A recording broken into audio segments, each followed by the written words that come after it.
Creative field में बहुत कुछ बदल गया है।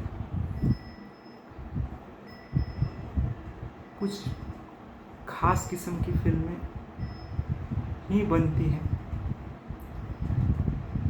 जिन फिल्मों को किसी खास उद्देश्य पूर्ति के लिए ही बनाई जाती है। जब भी किसी क्रिएशन के साथ कोई वाद जुड़ जाता है तो वो क्रिएशन की प्योरिटी को ख़राब करता है। सिनेमा कहानी कहती है और उस कहानी में सत्य का होना बहुत ज़रूरी है, तो वो युगांतरकारी फिल्म बनती है। देखा जाए तो हॉलीवुड में भी कुछ गिनी चुनी इन दिनों फिल्में बनी जिन पर ही बात हो सकती है, लेकिन वैसी फिल्मों का, वैसी सोच का यहाँ कुछ दूर दूर तक दिखाई नहीं देता। जैसे इंटरस्टेलर हो, ओपनहाइमर हो। क्यों ऐसा है? क्रिएटिव माइंड्स की तो हमारे यहाँ भी कोई कमी नहीं है,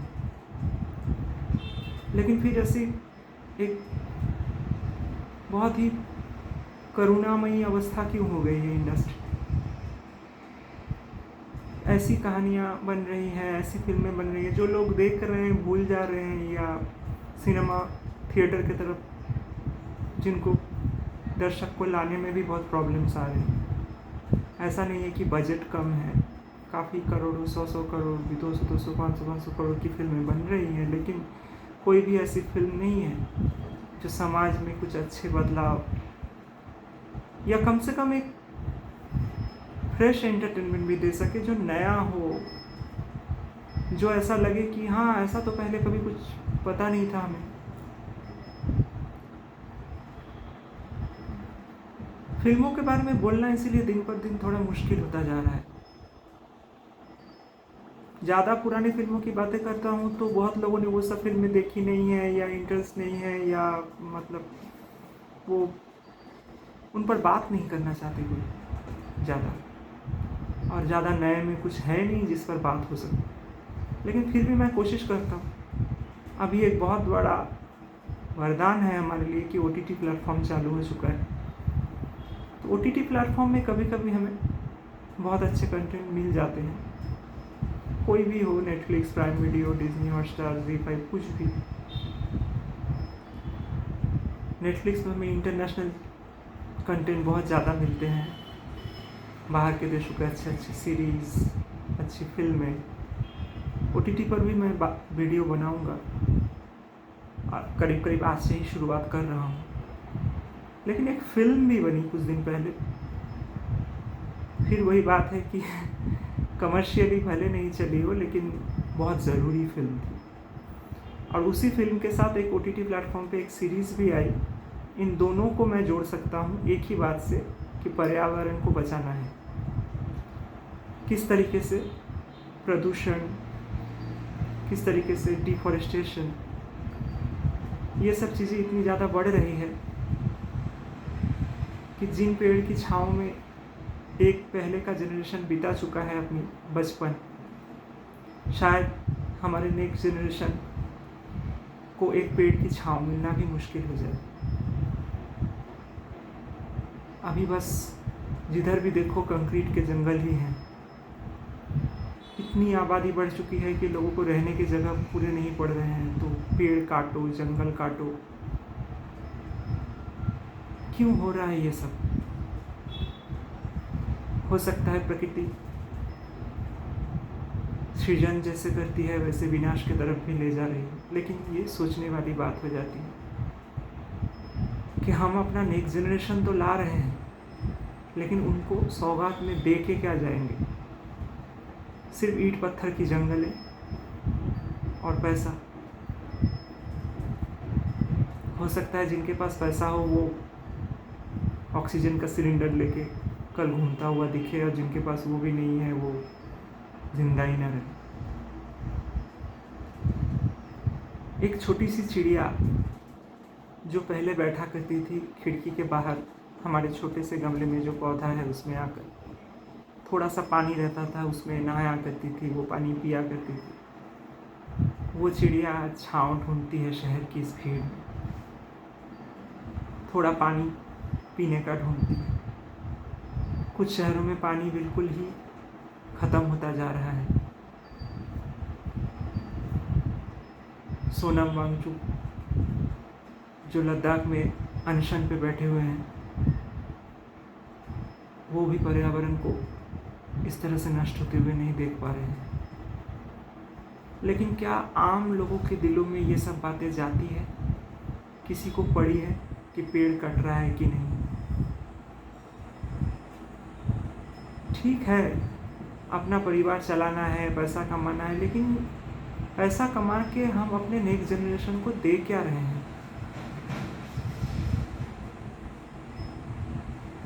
बेटा चाहिए, बेटी चाहिए, ये चाहिए, वो चाहिए, एक नहीं दो चाहिए, दो नहीं 5 चाहिए। हमारे परिवार का, हमारे खानदान का नाम आगे बढ़ा है, ये हो। लेकिन सांस लेंगे कैसे वो लोग जिनको आप धड़ल्ले से बढ़ा रहे हो? ये कभी सोचा है?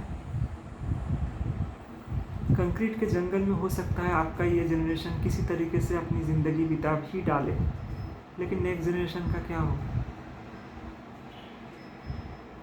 आज हिमालय में भी पर्यावरण का संतुलन पूरी तरीके से बिगड़ रहा है। लद्दाख में भी इंडस्ट्रीज चाहिए, खनन का कार्य चाहिए, उससे बैलेंस बिगड़ता है। जिंदगी का नियम, समाज का नियम, परिवार का नियम, ये हमने बनाया है, लेकिन प्रकृति का एक नियम है और वही सत्य है। उसने जितना खूबसूरत सृजन किया है इस धरती का, सबके लिए बांटा था, सबके लिए समान था। हवा, पानी,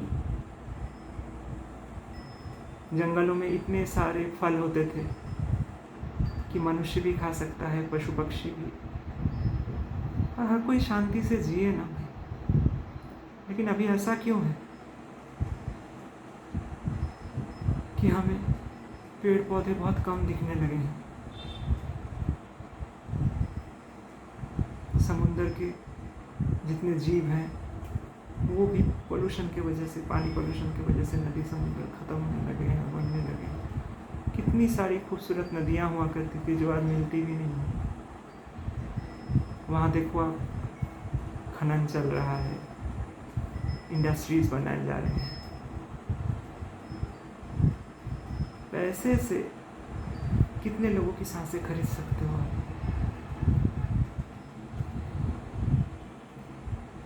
जब आपके आसपास कोई रहेगा ही नहीं।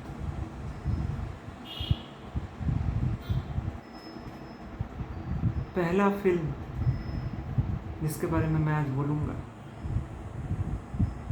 जो हर किसी को देखना चाहिए, लेकिन बिल्कुल भी कोई पॉलिटिकल माइंडसेट के साथ नहीं, ना किसी बात के समर्थन में, ना इसमें माओवाद सोचो, ना आतंकवाद सोचो, ना ये सोचो, ये सब एक साइड में रखो। उसमें, उस कहानी में वो पॉलिटिक्स है। कोई भी बात, मैंने पहले ही कहा है कि कोई भी बात समाज के लिए अच्छा नहीं है, कोई भी बात। क्योंकि आप जिस थॉट प्रोसेस के साथ किसी बात में एंटर करते हो, उसमें जब भी हजारों लाखों लोग आ जाते हैं तो उसमें स्वार्थ का आना ज़रूरी है। एट लास्ट लोगों को लगता है कि ये सब करके हमें मिला गया, बस वहीं से विचारधाराओं का पतन शुरू होता है। लेकिन ये फिल्म अगर आप थोड़ी देर के लिए सारे वाद विवाद से हटकर देखो, तो इस फिल्म का मेन मैसेज जो है वो है पर्यावरण बचाओ। फिल्म का नाम है जोराम, और मैं तो कहता हूँ कि इंडिया के टॉप मोस्ट एक्टर में अगर 1 2 3 नंबर में भी रखना हो, 1 नंबर में भी मैं रख सकता हूँ मनोज बाजपेयी जी। और बचे ही कितने हैं अच्छे एक्टर अभी न्यू जनरेशन। ये एक्टर इतना कमाल का है कि इसको जितनी खुशी आपको फैमिली मैन में देखकर होगी उतनी ही खुशी जोराम में भी देखकर, क्योंकि ये आम आदमी को रिप्रेजेंट करता है। इसकी सोच कुछ आसमानी नहीं है। हो सकता है इसने कमर्शियल फिल्में भी की हों और आगे भी करें जो टिपिकल कमर्शियल हो, लेकिन जब ये आर्ट हाउस में आते हैं, मीनिंगफुल फिल्मों में आते हैं, तो मुझे वो तभी वो ज़्यादा जमते हैं। जोरम एक झारखंड के आदिवासी की कहानी है जो माओवादी संगठनों से जुड़ा था और बाद में उन संगठनों के बीच के पॉलिटिक्स की वजह से बम्बई भाग के आ गया था अपनी बीवी बच्चे के साथ। लेकिन वहाँ जो कॉन्फ्लिक्ट थे वो लोग उसकी तलाश में थे कि ये कहाँ भागा, उसको ढूंढना पड़ेगा, क्योंकि इसको पसंद नहीं आ रहा था उनके काम करने का तरीका। मार खून खराबा ये सब इनको अब सही नहीं लगता था।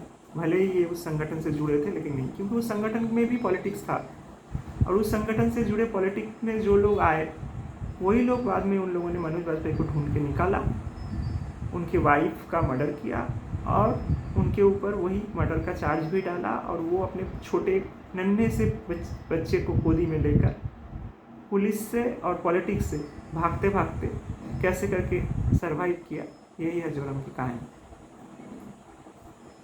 आदिवासी समाज कोई जाति विशेष नहीं है, ये हमारे सबसे पुराने पूर्वज हैं। क्या चाहते थे ये? एक नदी जंगल के बीच से गुजरता हुआ जिसमें नहाएंगे, वहीं से पीने का पानी मिलेगा, झरने से भी पीने का पानी मिलेगा, पेड़ों से फल मिल जाएंगे, थोड़ा दाल चावल पकाएंगे, खुशी खुशी रहेंगे, पशु जो जंगल के हैं उनका भी हम देख रेख करेंगे। यही है आदिवासी समाज। उनको नहीं पड़ी है कंक्रीट के जंगल में रहने की इच्छा और ना ही ज़्यादा पैसे की पड़ी है उन लोगों को। लेकिन ये समाज जब विद्रोह करता है तो इस समाज के भी कुछ लोगों को पैसे की लालच देकर बिजनेस के घराने और पॉलिटिक्स के लोग करप्ट कर देते हैं। उसी करप्शन से भागे हुए इंसान की कहानी है मनोज बाजपेयी की कहानी। फिल्म आप देखो, ये कमाल की फिल्म है और इस फिल्म के कुछ सीन ऐसे हैं, कुछ डायलॉग ऐसे हैं जो आपको सोचने पे मजबूर कर देगी कि पर्यावरण का हो क्या रहा है डेवलपमेंट के नाम पे। जब उस गांव में भागता हुआ अपने बच्चे के साथ पहुंचता है तो अपने बच्चे को कहता है कि तेरी मम्मी का बड़ा मन था कि यहाँ आए और फिर इस गांव की नदी में नहाए। उसको शहर में अच्छा नहीं लग रहा है, ये गांव वो मिस करती, लेकिन कहाँ है वो नदी? यहीं से तो गुजरती थी, अभी सूख गई। अभी यहाँ बड़े बड़े खदान चालू हो गए हैं, ज़मीन को बेरहमी से कुचला जा रहा है। इससे क्या हो रहा है? प्रकृति का पूरा बैलेंस गड़बड़ा रहा है। प्रकृति का नियम है कि एक पत्थर भी अगर कहीं किसी पहाड़ से जुड़ा हुआ है वो भी किसी वजह से है।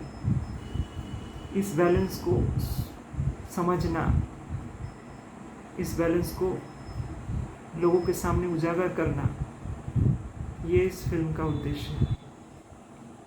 सिर्फ इस फिल्म के महान उद्देश्य की वजह से मैं इसको one of the best film में अपनी ज़िंदगी पे रखना चाहता हूँ, बाकी किसी वजह से नहीं। मुझे कोई राजनीति, माओवाद, ये वो ये सब चीज़ से कोई लेना देना नहीं, क्योंकि कोई भी वाद बाद में वाद विवाद की वजह बन जाती है और आज तक कोई भी वाद समाज का भला नहीं कर पाया। समाज का भला सिर्फ प्रकृति करती है अपने नियमों से। वो जितना एक पशु के बारे में सोचती है उतना ही एक मनुष्य के बारे में भी सोचती है, लेकिन मनुष्य ने उसके बारे में सोचना छोड़ दिया है। इतनी बेरहमी क्यों?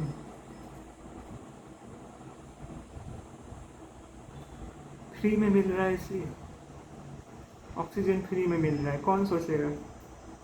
काट दो पेड़, वैसे भी रहेगा। जब सबसे पहली बार हमारे पृथ्वी के बाहर के एनवायरनमेंट को काट कर रॉकेट चांद के लिए निकली थी, तब भी एनवायरनमेंट में एक छेद हो गया था। पृथ्वी का जो हमारे बाहर का एनवायरनमेंट का एक चादर है, वो चादर से ढके हुए हैं हम लोग बहुत सारी अनगिनत हमारे लिए क्षतिदायी विषाणुओं से, कीटाणुओं से, गैस से बचा के रखती है ये धरा हमें। पर हमें तो पहुंचना है चांद, हमें तो पहुंचना है मंगल ग्रह। क्या हुआ? करोड़ों करोड़ों डॉलर, अरबों खरबों डॉलर, हम यहाँ पहुंच जाएंगे, हम वहाँ पहुंच जाएंगे, लेकिन हम एक्चुअली में पहुंच कहाँ रहे हैं? पृथ्वी के विध्वंस की तरफ।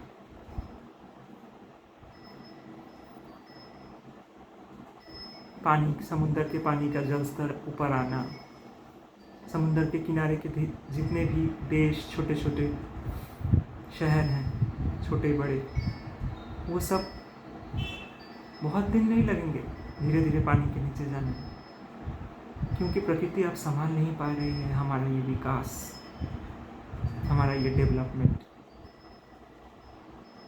क्योंकि प्रकृति के लिए एक छोटी सी चिड़िया भी जितनी ज़रूरी है उतनी ज़रूरी हम हैं। वहाँ अमीर गरीब का भेद नहीं है, नस्लवाद का भेद नहीं है, नारी पुरुष का भेद नहीं है। एक छोटी सी चींटी के लिए भी उतनी जगह है जितनी हमारे लिए। मनुष्य हमेशा से ही विनाश का कारण बना। मनुष्य की उच्चाकांक्षा, मनुष्य का अहंकार, मनुष्य का लोभ, यही मनुष्य को लास्ट में लेके डूबा। बदलाव शायद प्रकृति का नियम है, तो उस नियम के विरोध में शायद हम कुछ बता नहीं सकते, लेकिन कब से शुरू हुआ, कब कब अंत हुआ, कब कब युगों का बदलाव हुआ, ये सब तर्क के विषय हैं। लेकिन फिर भी अगर हम इतिहास में भी झांक कर देखें, हमारे रामायण महाभारत को भी अगर हम गौर से देखें, तो एक बड़ा युद्ध ही हमेशा युग परिवर्तन का कारण बना। आज सारे विश्व की जो अवस्था है, सारा विश्व धीरे धीरे तीसरे विश्व युद्ध की तरफ बढ़ रहा है। और तीसरा विश्व युद्ध होने से सब कुछ अंत हो जाएगा, ये बड़े साइंटिस्ट आइंस्टाइन ने भी बोल के। क्यों? क्योंकि अस्त्रों का व्यवहार सिर्फ मनुष्य को खत्म नहीं करेगा, प्रकृति को खत्म करेगा। दूसरे विश्व युद्ध के टाइम जापान में गिराए गए एक एटम बम का असर आज भी वहाँ है। उसके बाद के बहुत सारे जनरेशन भी वहाँ बच्चे स्वस्थ नहीं पैदा हो सकते। क्या था? अहम को चोट। हमारा देश, हमारी सीमाएं, कौन कैसे कैसे घुस सकता है इसमें, हमारा जाति, हमारा धर्म। धर्म तो सिर्फ एक ही है दुनिया में, और वो है प्रकृति का धर्म। टाइम पे बारिश होना, टाइम पे गर्मी का आना, टाइम पे शीत का आना, ये नदियाँ, ये समुंदर, ये हवाएं, पेड़ पौधे, इन्हीं का धर्म है सिर्फ। हमारा तो सिर्फ संप्रदाय है, धर्म से दूर दूर का लेना देना नहीं है, सिर्फ संप्रदाय है। कुछ लोग एक जगह जुट गए और हम ही सही और तुम गलत शुरू। धर्म की स्थापना करने के लिए और अधर्म का विनाश करने के लिए मैं हर बार आऊँगा जो कृष्ण की बात है गीता में। वो कृष्ण की बात नहीं है, वो प्रकृति की बात है। कृष्ण के रूप में प्रकृति को लिखा है वेद व्यास जी ने, एक रूप दिया है। एक रूप जब तक हम देंगे नहीं, हमें कुछ समझने में बहुत प्रॉब्लम हो जाता है। और वो रूप बहुत रोचक भी है। कृष्ण में सारे अर्थ समाहित हैं, लेकिन उसको सिर्फ गीता पढ़ के भूल जाने से नहीं चलेगा। धर्म की स्थापना और अधर्म का नाश मतलब क्या है? किसी खास संप्रदाय के बारे में वो नहीं बोल रहे हैं, हिंदू मुस्लिम जैन सिख ये सब नहीं बोल रहे हैं। वो धर्म की स्थापना नहीं, वो है प्रकृति के नियम की स्थापना। जब भी तुम वो धर्म तोड़ोगे, जब भी दुनिया में उसका विनाश होगा, मुझे एक बड़ी क्रांति लानी पड़ेगी, बड़ा परिवर्तन करना पड़ेगा। उसमें तुम्हारी अच्छाई बुराई कुछ नहीं देखी जाएगी। मैं सब कुछ बहा के ले जाऊंगा अपने साथ।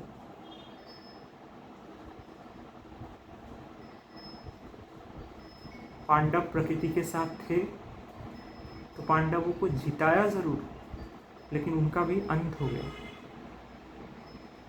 इसलिए क्योंकि अगर आप किसी का अंत करोगे तो वही नियम आप पर भी लागू होगा। मुक्त वो है जो युधिष्ठिर है, जिसके मन में कभी कौरवों के प्रति बदले की भावना ही नहीं थी। वो है असली धर्म। इसलिए युधिष्ठिर को धर्मराज कहा जाता है। वो किसी खास धर्म विशेष के वजह से नहीं कहा जाता, क्षत्रिय ब्राह्मण हिंदू मुस्लिम की वजह से नहीं। धर्म मतलब उनको पता था कि प्रकृति का नियम क्या है। क्षमा, करुणा, प्रेम, पूरे प्रकृति के लिए। एक पेड़ जब हमें फल देती है तो हमें उसके लिए उसका धन्यवाद करना चाहिए, लेकिन हमें लगता है ये तो अपना हक है, पेड़ की क्या औकात। लेकिन औकात एक्चुअली पेड़ की जो है वही तुम्हारी भी है, हमारी भी है। हम सोचते एक चींटी क्या है, अभी दबा देंगे 2 मिनट में ख़त्म। हम भी वही हैं। प्रकृति एक बटन दबाएगी, 2 मिनट में ख़त्म। फिर आप कितने भी अमीर हो, कितने भी बड़ा घर बना लिया हो, कितने भी एरोप्लेन हो, हवाई जहाज हो, आपके पास कुछ नहीं होने वाला। धर्म समानता सिखाती है, एक रूपता सिखाती है प्रकृति के लिए। उसी धर्म के पालन में मनोज वाजपेयी को अपने बच्चे को लेकर लास्ट तक सिर्फ भागते रहना पड़ा। एंडिंग भी बहुत अच्छी है इस पिक्चर की, कि वो जस्ट उनके भागने की आवाज़, सांसों की आवाज़, कमाल की एंडिंग है। उसका मतलब उतना आसान नहीं है समझना।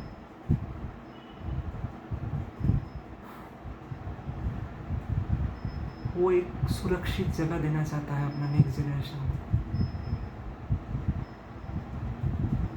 तेरे लिए पहाड़ों वाली, नदी वाली, पेड़ों वाली, जंगलों वाली, बिना घृणा द्वेष के, बिना किसी वाद के, एक ऐसी दुनिया की तलाश जहाँ सिर्फ धर्म हो, प्रकृति का धर्म और कोई धर्म नहीं। दूसरी बहुत इम्पोर्टेंट वेब सीरीज़ मुझे लगी, प्राइम वीडियो में अवेलेबल है, पोचर। हाथी दांत के बिजनेस का पर्दाफाश करने वाली सीरीज़। लेकिन ये सिर्फ हाथी दांत के बिजनेस के लिए भी ये सीरीज़ नहीं है। ये सीरीज़ भी हमें पर्यावरण बचाने का ही शिक्षा देती है। सच में देखा जाए तो मलयालम फिल्म इंडस्ट्री में कुछ ऐसी फिल्में और सीरीज़ ऐसे कुछ बन रहा है उधर, जो काफ़ी ज़रूरी है आज के युग के लिए। जिसमें मुझे ब्रह्मयुगम फिल्म भी बहुत अच्छी लगी। ब्रह्मयुगम करके आई, वो भी जातिवाद पे ही रिलेटेड थी, थोड़ी हॉरर थ्रिलर टाइप की, फोकलोर पे आधारित मामूटी सर की फिल्म। वो फिल्म भी मुझे बहुत कमाल की लगी, ब्रह्मयुगम। और ये सीरीज़ पोचर, ये भी मलयालम इंडस्ट्री की ही देन है। हाथी दांत।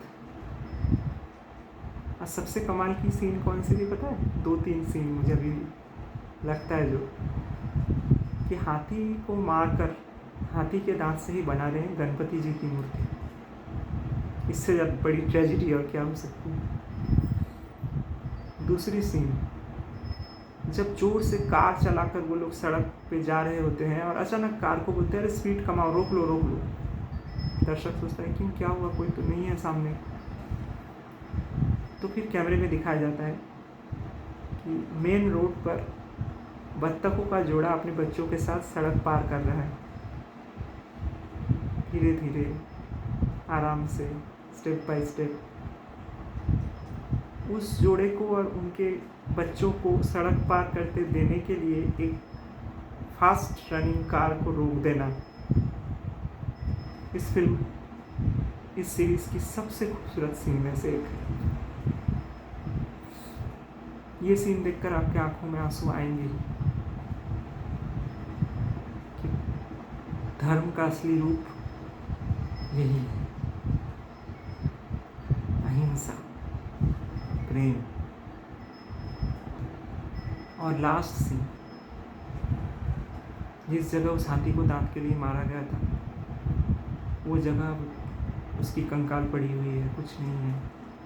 वहाँ से ये लोग उन हाथी दांत के व्यापारी को पकड़ने के लिए जब वो जगह से गुजर जाते हैं, तो जो उसमें मतलब मेन कैरेक्टर में मतलब लेडीज़ पुलिस रहती है, वो उसका बैग छूट जाता है वो लास्ट में। तो वो बोलती है मैं अपना बैग लेके आती हूँ, तब तक ये लोग आगे बढ़ चुके होते हैं। तो जब बैग लेने के लिए जाती है तो एकदम से रुक जाती है और एकदम उसकी आंखें भर आती है।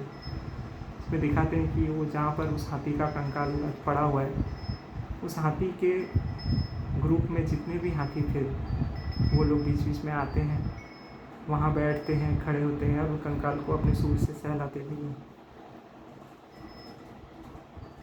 वो फीलिंग पूरी सीरीज़ की जान है। क्या दोष है अपने छोटे से झुंड के साथ प्रकृति का एक इतना खूबसूरत नायाब पशु हाथी ग्रुप के साथ जा रहा है, सिर्फ उसका दांत महंगा बिकता है इसलिए आपने गोली मारी। सबसे हृदय विदारक सीन, सबसे खतरनाक, सबसे दिल आपका टूट जाएगा वो सीन देखकर, जब उस हाथी को मारने के बाद उसका छोटा सा बच्चा हाथी उसको ढूंढने के लिए वहाँ आ जाता है। तो उस बच्चे हाथी को भी मज़े के लिए ये शिकारी मार दी।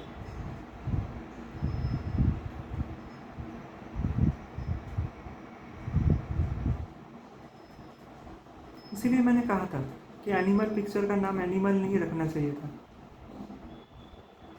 एनिमल तो अपना धर्म निभाते हैं, जब भूख लगता है तभी खाते हैं। कहाँ आते हैं जंगल से निकल के हमारा नुकसान करने के लिए। एनिमल नाम नहीं रखना चाहिए था उस पिक्चर का। एनिमल अपने सेल्फ डिफेंस में ही सिर्फ बात करता है, मजा करने के लिए नहीं।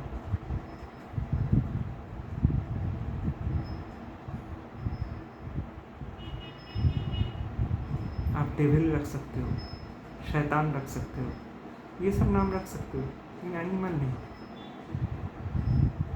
इससे गलत मैसेज पहुंचता है।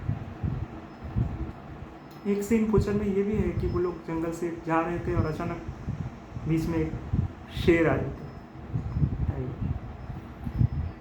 वो शेर भी उन लोगों को देख रहा है, वो लोग भी पूरे रुक गए हैं कि पता नहीं अब क्या होगा, खा जाएगा, क्या करेगा। लेकिन वो शेर थोड़ी देर बाद वहाँ से चला जाता है।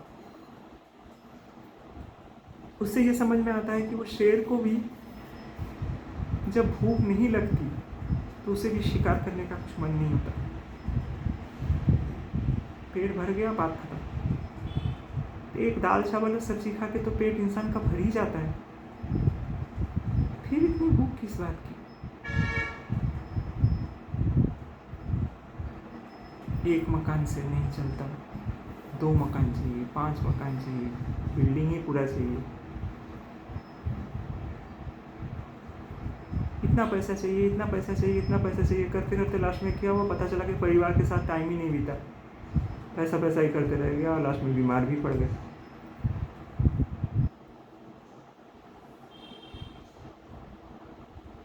धर्म तो कब का छूट चुका है मानवता से, अब तो सिर्फ पॉलिटिक्स में सुनाई देता है और कहीं नहीं।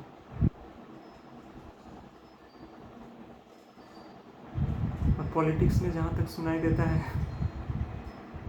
तो वो तो आज की हॉट टॉपिक है, बोलना तो उसके बारे में भी पड़ेगा। राजनीति,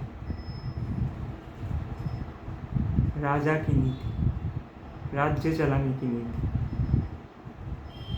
लेकिन ये सिर्फ पॉलिटिकल पार्टीज और यहाँ तक ही सीमित नहीं रहती। प्रकाश झा जी की फिल्म राजनीति जो कुछ सालों पहले आई थी, लूजली बेस्ड थी महाभारत से, बहुत अच्छा फिल्म बनाया था, वो फिल्म भी देखना चाहिए सबको। लेकिन महाभारत के मेन संदेश से थोड़ा हटके थी।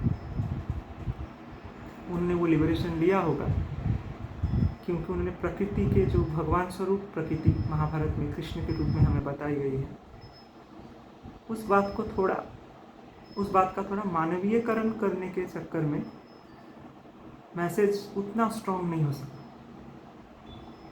लेकिन फिर भी बहुत बेहतरीन फिल्म है। उस फिल्म के बारे में क्या कहूँ, आप देखोगे तो आपको महाभारत के अंश मिलेंगे उसमें और अच्छा है। लेकिन जहाँ तक राजनीति शब्द की बात है, ये शब्द बहुत डीप में हमारे मानस पटल पे हमारे जन्म से ही लिख दी जाती है। एक छोटा बच्चा भी जानता है कि अगर मैं हाथ पैर पटकूं, जोर जोर से रोऊं, चिल्लाऊं, तो मम्मी पापा मुझे सुनने के लिए मजबूर हैं। ये पहला बीज है, एक बहुत ही छोटे स्तर के राजनीति। पहली राजनीति शुरू होती है परिवार से।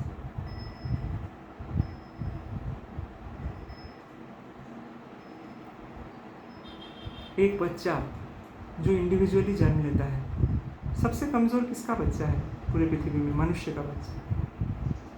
बाकी सारे एनिमल्स के बच्चे बस कुछ दिनों की बात होती है, बाद में भूल भी जाते हैं मम्मी पापा कौन है, ये है मम्मी पापा, कुछ लेना देना ही नहीं है, अपना अपना सब समझ जाते हैं और वही प्रकृति है। लेकिन मनुष्य ने क्या किया, अपने स्वार्थ के लिए, और बच्चे को भी एकदम बचपन में मनुष्य नहीं छोड़ सकता, क्योंकि मनुष्य का बच्चा इतना वीक होता है कि उसको ऐसे छोड़ेंगे तो वो जिंदा ही नहीं रह पाएगा। इमोशंस ज़्यादा डाले प्रकृति ने मनुष्य के अंदर कि आपको ज़्यादा दिन तक इस प्राण की रक्षा करनी है। इमोशन डाले थे, स्वार्थ नहीं।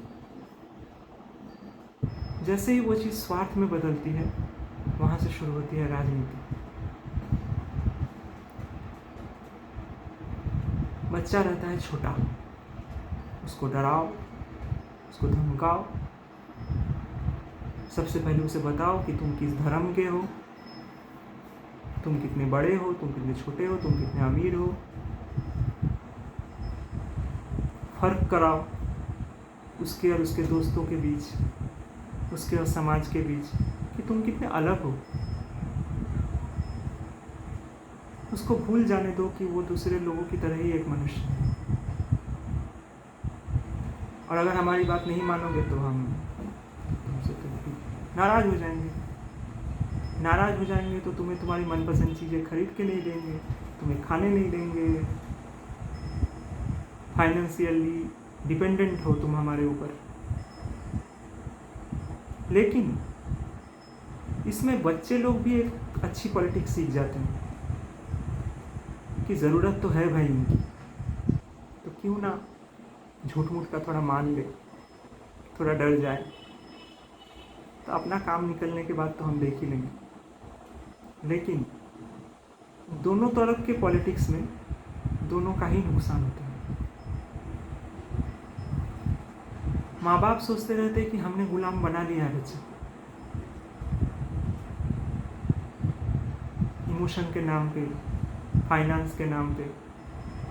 जाएंगे कहाँ आप बच के? थोड़ा बड़ा होते होते धड़ पकड़ के शादी करवा दो, इनको भी फैमिली लाइफ में फंसा दो, फिर तो बस इनसे और कुछ होने वाला है ही नहीं। और बच्चे सोचते हैं ये जब तक है तब तक सह लेते हैं भाई, बाद में तो सब अपना ही है। लेकिन दोनों की सोच में, दोनों के साथ एक बहुत बड़ी गड़बड़ी हो जाती है कि दोनों सोचते ही ऐसे, होता कुछ नहीं है, क्योंकि वक्त बीत जाता है। जब मैच्योरिटी आने को होती है तब आप मैच्योर नहीं होने देते हो अपने बच्चों को।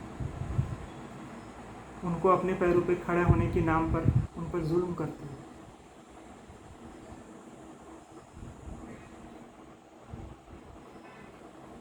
आजकल कई रियलिटी शोज आते हैं जिनमें ये दिखाया जाता है कि बच्चे लोग बोलते हैं हम आए हैं यहाँ गाना गाने, अपने मम्मी पापा का सपना पूरा करने, मम्मी पापा का सपना पूरा करने।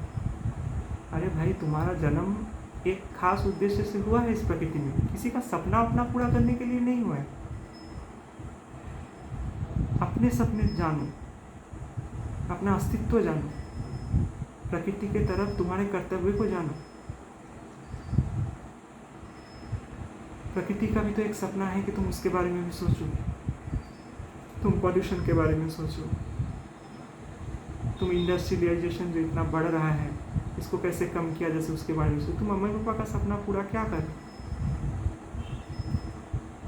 कल एक गायक बन जाओगे, कल एक डांसर बन जाओगे, कुछ बन जाओगे, मम्मी पापा पूरे गांव में मोहल्ले में ढिंडोरा पीटेंगे, मेरा बच्चा ये हो गया, मेरा बच्चा वो हो गया,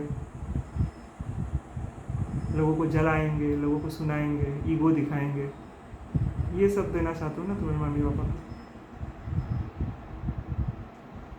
तुम भी पॉलिटिक्स कर रहे हो अपने मम्मी पापा के साथ। इंडिपेंडेंस प्रेम की पहली शर्त है। जब द्रोणाचार्य जी ने कृष्ण से कहा कि मैंने तो अश्वत्थामा को प्रेम किया है, वो मेरा संतान है, उससे मुझे कुछ आशा नहीं, तभी कृष्ण जी ने जवाब दिया था कि प्रेम मुक्ति देता है, प्रेम बांधता नहीं। तुम जो भी कुछ होना चाहो, जो भी कुछ बनना चाहो, तुम्हारी चॉइस है। मेरा कर्तव्य था, जब तक तुम्हारे हाथ पैर ठीक से खड़े नहीं हो पाते थे, तुम चल नहीं सकते थे, बस उतनी देर तक उंगली पकड़ने का था। जिंदगी भर कंधे पे सवार होना नहीं था। नहीं, हम तो तुम्हारा भला चाहते हैं, इसलिए हम नहीं रहेंगे तो तुम तो डूब ही जाओगे। किसने कहा है? और आप कौन सा उभरे हुए हो?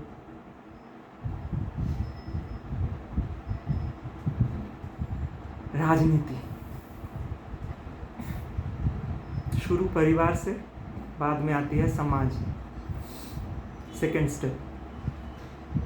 आप अभी घिस पीट के, मार खा के, मेहनत करके बन गए, कुछ बिजनेसमैन बन गए, इंजीनियर बन गए, डॉक्टर बन गए। फिर होता है कि आप बन तो गए कुछ ना कुछ, लेकिन आपका एक स्वभाव, आप कभी कभी रेबेल होना चाहते हैं, कभी कभी अपने असली स्वभाव में आना चाहते हैं। समाज अभी आपको क्या बताएगा कि आप जो भी बने हो या जो कुछ भी हो, ये बाहरी स्वरूप ही बनाए रखो, ये योगदान देता है समाज के लिए अच्छा। आप एक्चुअल में कैसे हो ये कभी भी मत बताना किसी को, इससे आपकी बदनामी हो। सबके साथ पॉलिटिक्स करते करते आप जो आगे बढ़े हो, इतने देर में आपका एक मुखौटा बन चुका है चेहरे के सामने। वो मुखौटा लास्ट सांस तक बना के रखो तो इज्जत मिलेगी। और अगर तुम अपने एक्चुअल सेल्फ में आए तो समाज तुम्हें आउट कर देगा। और समाज आउट कर देगा मतलब सोच लो, फिर अपने समाज में तुम्हारी कोई इज्जत नहीं रहेगी, लोग मजाक उड़ाएंगे, इससे क्या होता है, नेक्स्ट पॉलिटिक्स, इंसान और डर जाता है कि नहीं भाई, मैं इतने से घर के अंदर, इतने से समाज के अंदर, इन 4 लोगों के अंदर ही सेफ हूँ, क्योंकि ये लोग बोल रहे हैं कि मेरे ज़रूरत के टाइम यही लोग हैं, तो मुखौटा नहीं उतारना मेरे, रहने दो। लेकिन तुम्हारी जो ज़रूरतें हैं, तुम्हारे जो तकलीफ़ें हैं ज़िंदगी में, वो एक्चुअल तकलीफ़ें क्या ये लोग दूर करने के लिए हैं? नहीं, ये लोग और तकलीफ़ बढ़ाएंगे, तुमसे तुम्हारा सेल्फ छीनेंगे, बात बात पे तुम्हें तुम्हारी औकात दिखाएंगे।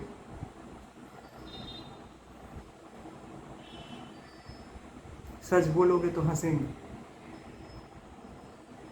क्योंकि समाज सच नहीं बर्दाश्त कर सकता। समाज व्यवस्था की नींव ही राजनीति पर बनी है। ये दूसरा अंग है, जब जहाँ तक पहुँचते पहुँचते इंसान बहुत हद तक 80% करप्ट हो जाता है।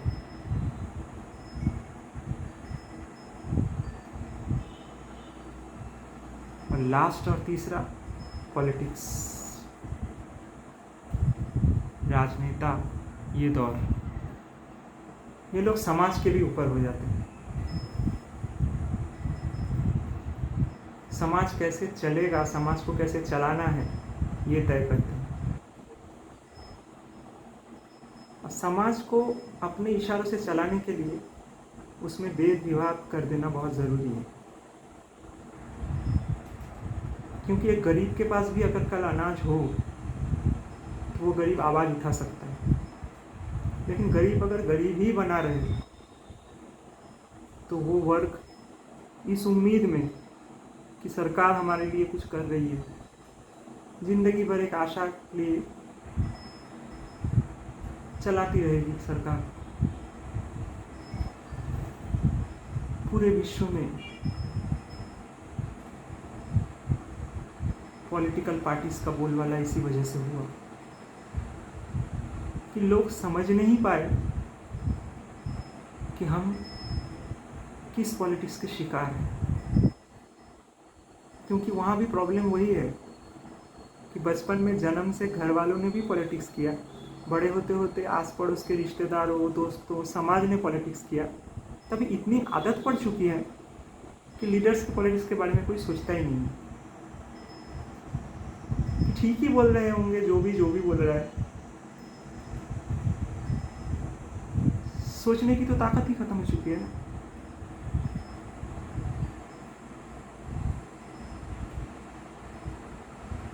एक पंछी जब हजारों किलोमीटर दूर से दूसरे देश से समुंदर पहाड़ पार करते हुए दूसरे देश में खास मौसम में आके पहुंच जाते हैं, उनको पता है वो कौन से देश में जा रहे हैं और क्या कर रहे हैं।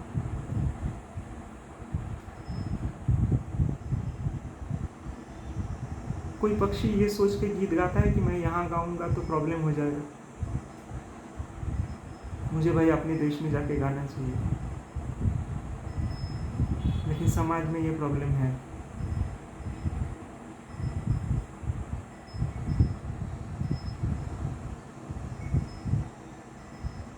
दोष किसी का नहीं है, दोष सिर्फ पॉलिटिक्स का है, क्योंकि दुनिया का सबसे गंदा खेल पॉलिटिक्स है, जो आज आप आसपास देखोगे तो हर इंसान के साथ खेल रहा है।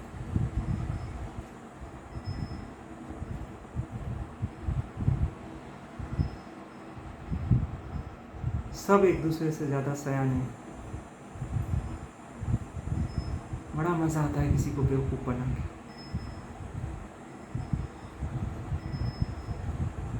दोष नहीं है, आपके खुद के माँ बाप ने आपको बेवकूफ़ बनाया बचपन में, इसीलिए आप ऐसे बने।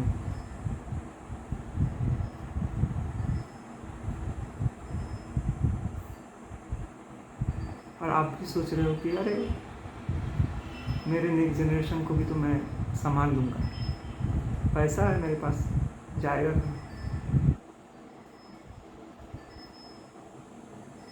एक बार किसी को मैंने कहते सुना था कि मेरा बड़ा मन था मैं पायलट बनूं, मैं ये करूं, लेकिन मेरे पापा ने मेरे से क्या कहा कि वो बन के क्या करेगा,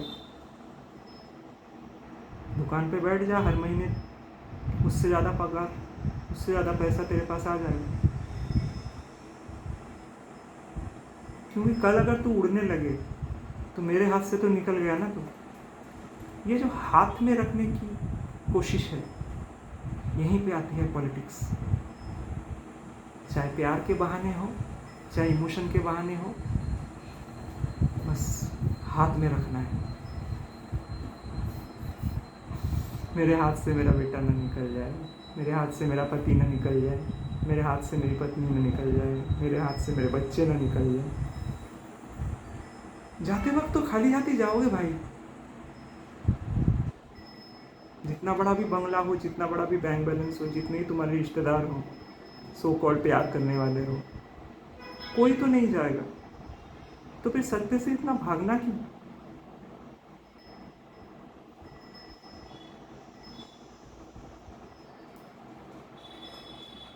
महाभारत, रामायण, इन किताबों को ठीक से किसी ने पढ़ा ही नहीं, लेकिन उनके अर्थ बहुत निकाल डाले। इन दोनों किताबों की मूल जो शिक्षा है वो है प्रकृति के नियम को फिर से व्यवस्था में लाना, जो श्री राम ने भी किया और श्री कृष्ण ने भी।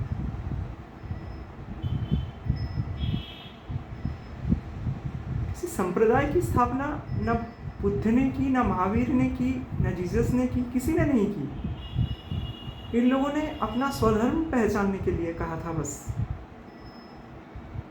पता नहीं कैसे बन जाते हैं बाद में संप्रदाय, और जैसे ही एक संप्रदाय के आप मेंबर हो गए, दूसरे संप्रदाय को घृणा करो, हम अच्छे तुम बुरे।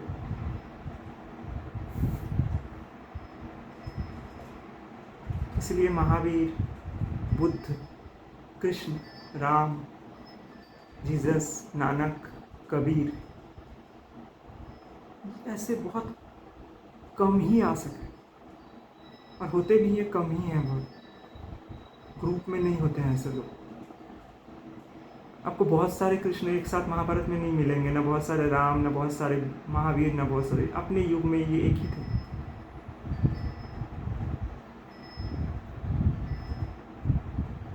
क्योंकि ये खुद प्रकृति का नियम थे, और वो प्रकृति का नियम ही ईश्वर है। अपने अंदर के ईश्वर के पास जब हम पहुंचेंगे, तब हमें पता चलेगा कि उस पंछी, छोटे से पंछी को भी बचाना है जो बाहर पेड़ में बैठ के गाने गा रही है हमारे। सुबह का उगता सूरज, शाम का ढलता सूरज, जैसा भी दिख रहा हो, अंतरिक्ष में जाके देखने की ज़रूरत नहीं है कि पृथ्वी घूम रही है, सूरज खड़ा है, चांद बीच में आ गया, ग्रहण हो रहा है, ये सब सोचने की ज़रूरत नहीं है। सजा सजाया है प्रकृति का खूबसूरत पिक्चर, क्यों बिगाड़े? थोड़ा आबादी कम करें ना।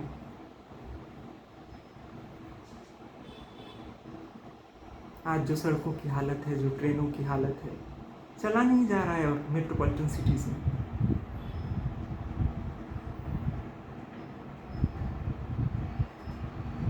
मतलब आपका दम बंद हो जाएगा अगर आप ऑफिस टाइम में बॉम्बे में किसी लोकल पे चढ़ो। लोगों ने आदत बना ली है, दूसरों को धकेलना है, दूसरे को फेंकना है। कुछ दिन पहले मैंने देखा कि लोकल ट्रेन में एक बूढ़े अंकल जी चढ़ रहे थे, धक्का मुक्की कर अंकल जी को प्लेटफॉर्म पर फेंक दिया।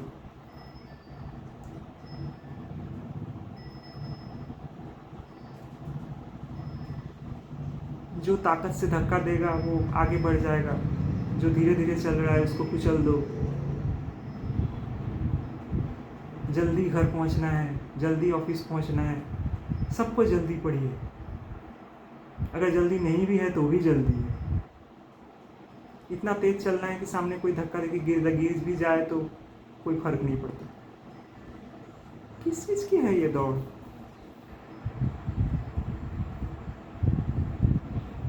इतना उलझा दिया है पॉलिटिक्स ने। अपनी परिवार की सेफ्टी सिक्योरिटी, अपने परिवार के लिए पैसा जमाओ, अपने परिवार के लिए घर बनाओ, लेकिन दे के क्या जा रहे हैं परिवार को? कंक्रीट का जंगल नेक्स्ट जनरेशन को।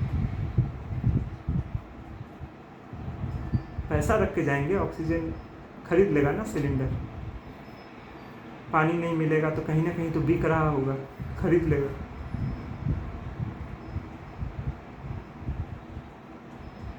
ये खरीदने बेचने से नहीं चलती है प्रकृति।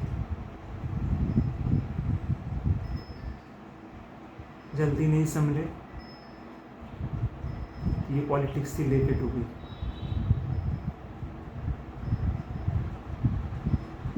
और बार बार ये बात याद रखना है, ये पॉलिटिक्स सिर्फ पॉलिटिकल पार्टीज़ की बात नहीं है। ये पॉलिटिक्स हमारे जहन में, हमारे दिमाग में बचपन से डाली जाती है, समाज से, रिलेटिव से, घर से, हर किसी से, क्योंकि हर रिश्ता शर्तों पे चलता है समाज में।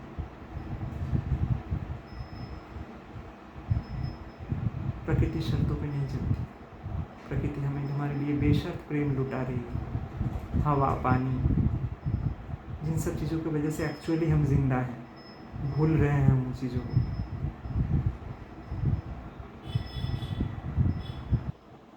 हमें ये चिंता है कि नेक्स्ट इलेक्शन कौन जीतेगा, लेकिन हमें ये चिंता नहीं है कि नेक्स्ट पेड़ कौन सा कट रहा है।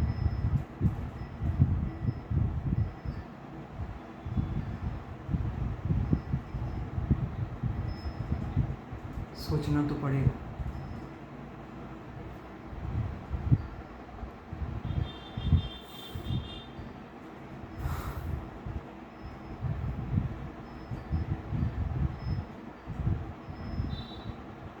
फिल्में भी ऐसे बनानी चाहिए जिन फिल्मों से परिवार, समाज, राष्ट्र, विश्व सब में आनंद, शांति का मैसेज पहुंचे।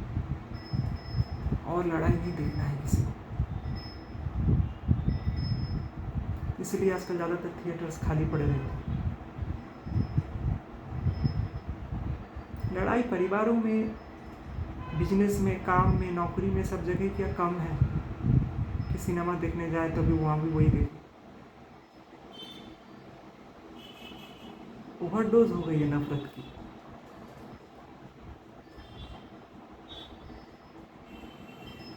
प्रकृति को भी डिटॉक्स करना है और अपने अंतरात्मा को भी, तभी हम अपने आने वाली पीढ़ी को एक खूबसूरत दुनिया देके जा सकते हैं।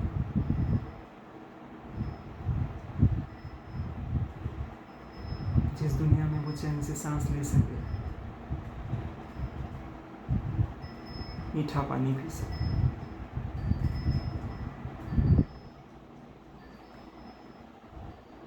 पता नहीं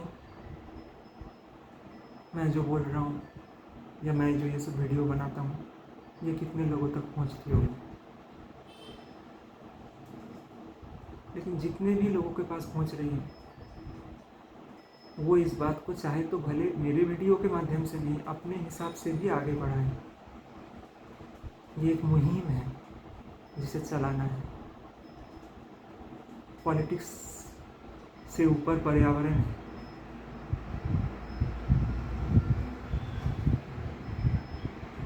पॉलिटिक्स को पर्यावरण के ऊपर मत चढ़ने दें। आप सबकी शांति, आप सबके लिए आनंद, यही उद्देश्य होना चाहिए। कितनी बीमारियां बढ़ी हुई हैं अभी,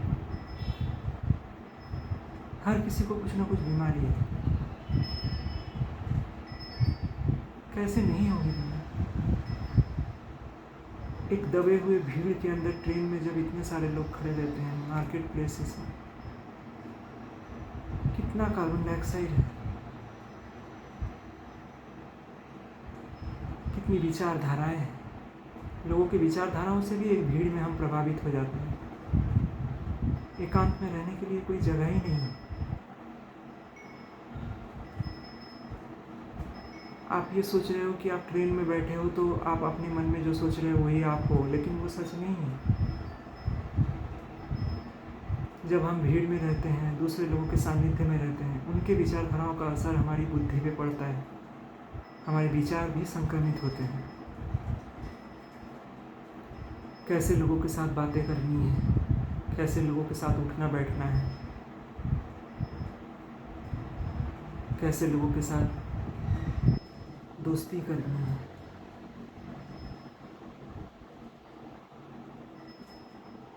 ये सब तय करने के लिए आज इतनी बड़ी आबादी के पास कोई मापदंड नहीं। आप बाध्य हो अपने से विपरीत के साथ भी जीने के लिए। इस बाध्यता में सिर्फ एक शांत दिमाग ही आपका हेल्प कर सकता है।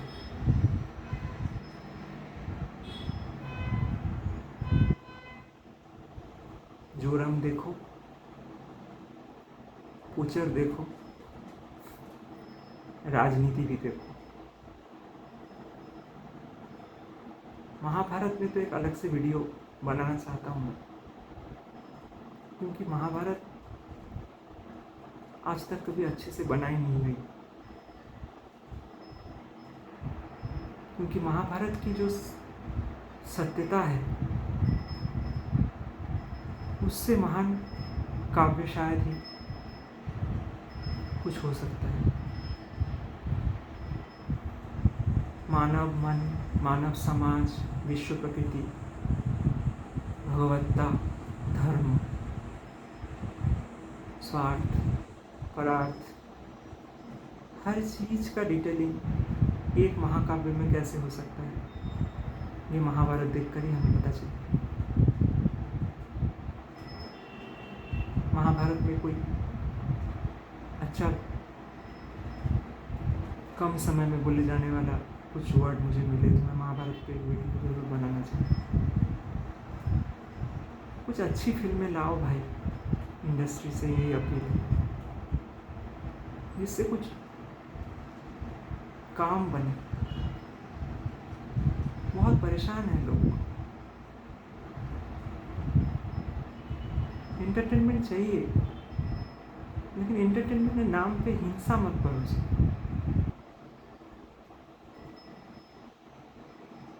हिंसा कभी एंटरटेनमेंट नहीं हो सकती।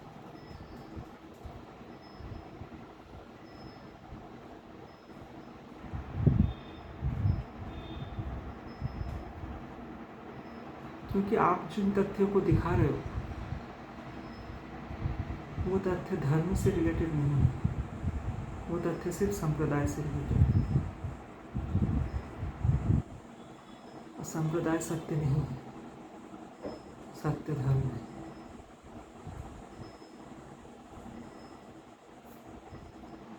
सत्य का किसी हिंदू मुस्लिम से कोई लेना देना नहीं। वो पहले भी जैसा था आज भी वैसा ही है। प्रकृति को समझिए। एक पेड़ को जाकर कभी गले लगाओ तो देखोगे वो भी आपके इंतजार में रोज रहेगा। मिस करता है एक पेड़ भी इंसान को। मैं जहाँ जो काम पे जाता हूँ, वहाँ एक बीच सड़क पे एकदम मार्केट के ऊपर एक छोटा सा अशोक वृक्ष है। पोल्यूशन का मारा बहुत तकलीफें सहता हुआ, हो सकता है वहाँ कई सालों पहले बहुत ही सजीव एक जंगल रहा करता था, जहाँ अभी लोगों की भीड़ का जंगल है। वहाँ से मुझे घर की पूजा के लिए मैंने थोड़े अशोक के फूल तोड़े। किस प्रेम से, किस सहृदयता से वो पेड़ ने झुककर मुझे वो फूल दिए, वो अनुभव मैं कभी नहीं भूल सकता। रामायण में उसी अशोक वाटिका में सीता जी को रावण ने रखा था। कितना सुंदर रहा होगा वो वाटिका, जहाँ चारों तरफ अशोक के फूल थे।